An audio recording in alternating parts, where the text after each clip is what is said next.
Hello, हम नूतन कल अपन पूरा मिथिलावासी के गोर लगै छी। अखन एकटा हम बेटा लगन गबै छी जे किरण दीदी के आग्रह अछि, हुनका घर में विवाह अछि तऽ हुनके आग्रह पर अखन हम एकटा बेटा लगन गाबि रहल छी। बहुत दिन पर गीत गबै छी, किछु समस्या के कारण नहीं गाबै छलहुँ हँ, तऽ सुनू अखन एकटा बेटा लगन। कोने बाबा साजल आजन बाजन, कोने बाबा साजू बरियात है, कोने साजल आजन बाजन, कोने बाबा साजू बरियात है, कोने बाबा छतबा कमल दाह सोबे, कोने बाबू के होए तबीब आहे, कोने बाबू के होए तबीब है, बड़का बाबा साजल आजन बाजन, बड़का बाबा साजल आजन बाजन, छोटका बाबा साजू बरियात है, छोटका बाबा साजू बरियात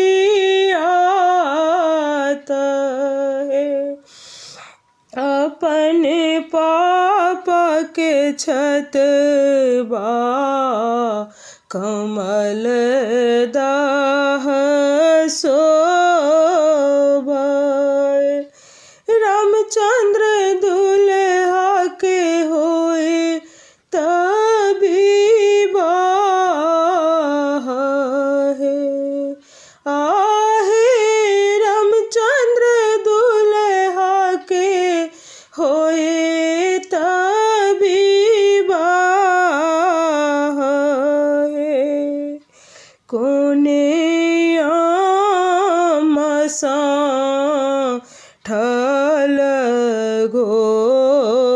घट पुतली, कोने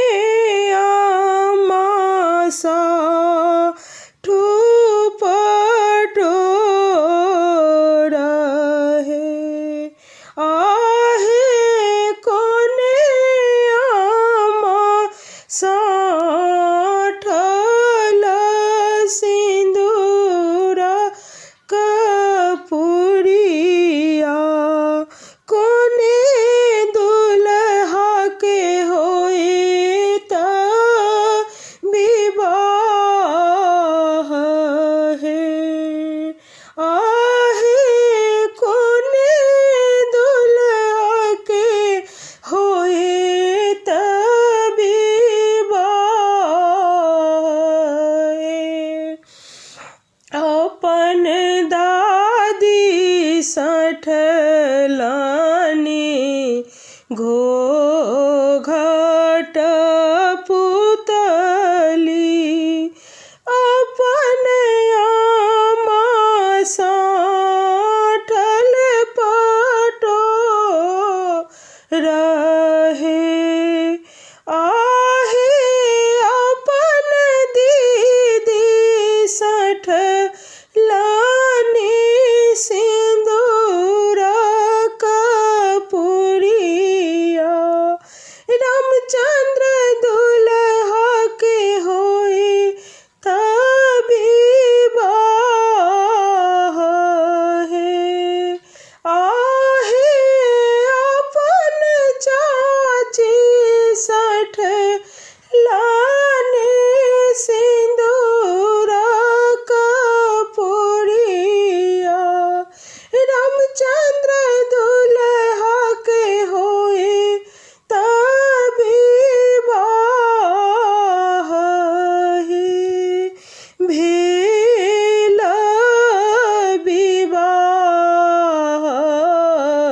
परल शीतल